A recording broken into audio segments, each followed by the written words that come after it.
Hello,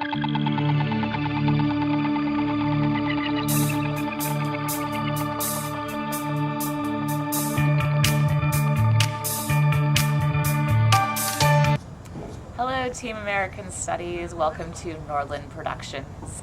As we were going through your essays this past week, we wanted just to remind you of 10 things that you should keep in mind. And we're creating this video so you can watch this over and over again as you're making the final touches on your essays. Most importantly, let us know of any questions. We're here for you through extra help and with specific questions on email. And we really encourage you to take advantage of those opportunities. So here we go. Number 1, topic sentences. There's 3 things that we really wanted to make sure that you remember about your topic sentences. Number 1, make sure that each topic sentence articulates one very clear goal. If there's lists in your topic sentence, it's probably too broad, too long. You want to have your topic sentence have as few words as possible. One clear goal. I should read it and know exactly what your body paragraph is going to be about. Number 2, your topic sentence must use language from your thesis. So for example, if you say individualism somewhere in your thesis, the word individualism needs to be a part of your topic sentence. You should be able to draw an absolute line from a word or phrase in your topic sentence to your thesis, and it should be related. It should be very clear how your topic sentence proves a part of your thesis. Number 3, after reading your topic sentence, it should be clear how it connects to the previous body paragraph, how it is moving your argument forward. Let's look at 2 different examples of topic sentences. Furthermore, it's impossible to maintain total control of your destiny. Even in America, it's challenging to fully reinvent your opportunities. It states the main idea of this person's body paragraph, and it uses language such as furthermore, the underlined word, in order to show how it connects to the paragraph before it. I bolded the language that connects directly to this person's thesis, which is total control of your destiny. I assume that that is a part of their thesis. It is. Let's look at this second topic sentence. In order to accomplish this goal, America must create a society that challenges individualistic values. It states one idea. The underlined phrase, in order to accomplish this goal, directly connects to the previous body paragraph, and that body paragraph solidified what that goal was. And then it uses language from the thesis, challenges individualistic values. So these 2 topic sentences do 3 different things. Number 1, it clearly states the paragraph's main idea. Number 2, it uses language from the thesis. And number 3, it shows the reader how it connects to the previous body paragraph. If you do these 3 things, your topic sentence will be magical. Number 2, how to set up evidence. Now you have to make sure that you don't just jump into your textual evidence. Instead, you need to A, make sure that you provide historical context. That's what Mr. Norland has been emphasizing. Number 2, if you're using literary evidence, make sure that your reader is prepared for that literary evidence. And C, make sure that when you're doing these things that you don't just summarize the plot or summarize a historical event. Remember that Mr. Norland and I are your readers. We've read the books, we understand the material. So we just simply need to be prepared for how the evidence is going to relate to your argument. Let's look at an example of this. Historical context. Starting in 1928, Herbert Hoover celebrated the values of individualism so much that his position on rugged individualism defined his term as president. There's my context. Hoover considered individualism an essential component of the American system and even contrasted this ideal to and then the evidence continues. At a minimum, this is what your historical context should look like. I know where this evidence came from, and I know how it relates to Herbert Hoover and his big shtick as president. Let's look at this from a literary lens. More figuratively, there's my transition into literary evidence.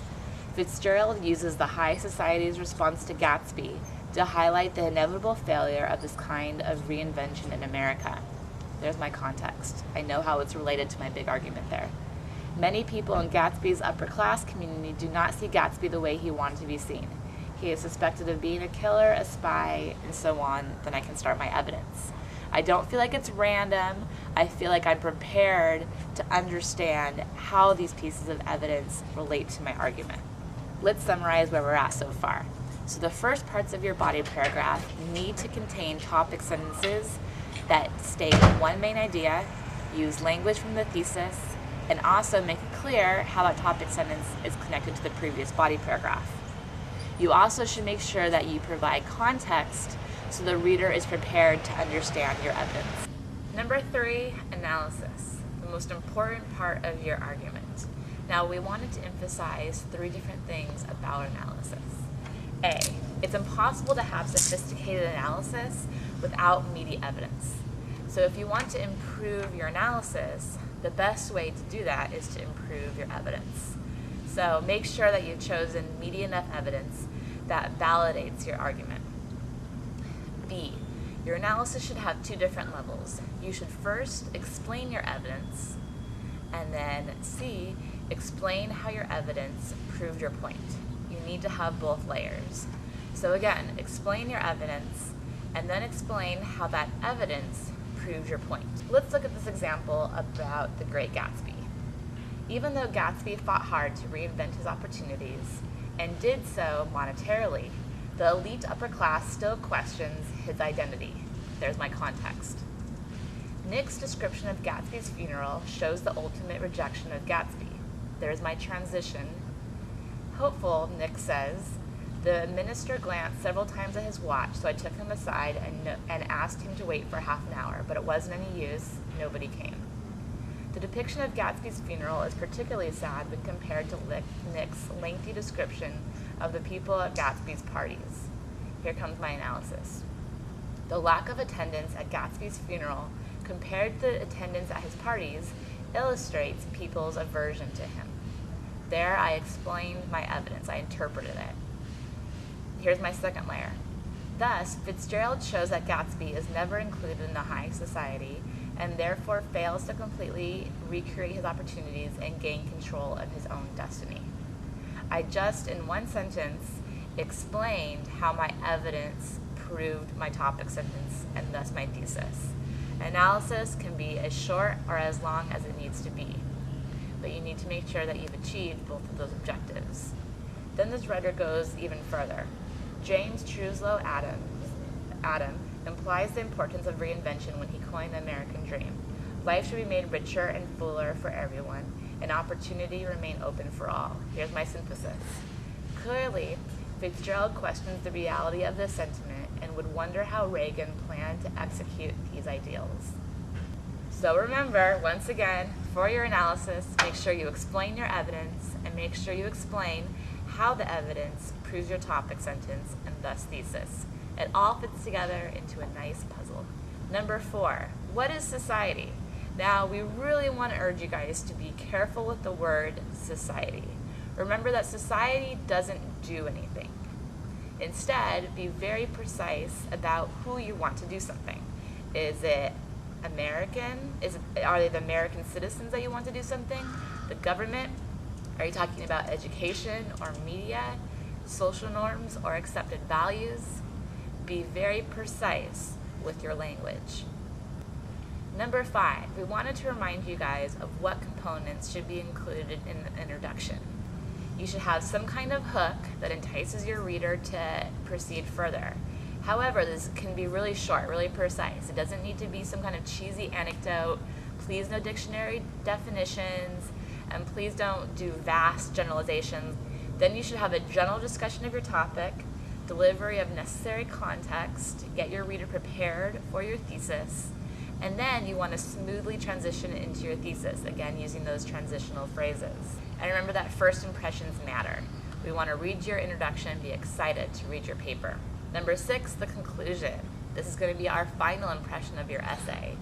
So it should begin with a restatement of your thesis in new words.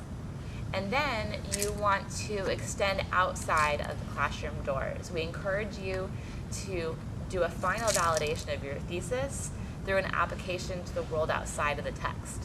So maybe you take it to a personal level, maybe you take it to a current event level, but it should answer the grander so what question. Then you should provide some kind of closure. Don't end with a question. Instead, you want to end with a final boom statement. We should read the final sentence and think, that was a sexy paper. I am so glad that I read that. Number 7, think about flow. By flow, we mean both the order of your body paragraphs and also the order of your sentences within the body paragraphs. Really think about how you move from one body paragraph to the next. Is it logical? Then really think about how you move from one sentence or one idea to the next. Do you need to add transitional words, phrases, or sentences? How can you guide your reader more smoothly through your paper? Let's look at these examples. I pressed the return button after each sentence, which is a great strategy for making sure that your flow is logical. So here's a sentence. He stated that because the Republicans have restored the government to a position as an umpire instead of a player in the economic game, American people have gone forward in progress. Here's my next sentence. Thus, there's my transitional word, Hoover strongly believed that federal government involvement hindered America's crucial values of individual liberty and freedom. Next sentence.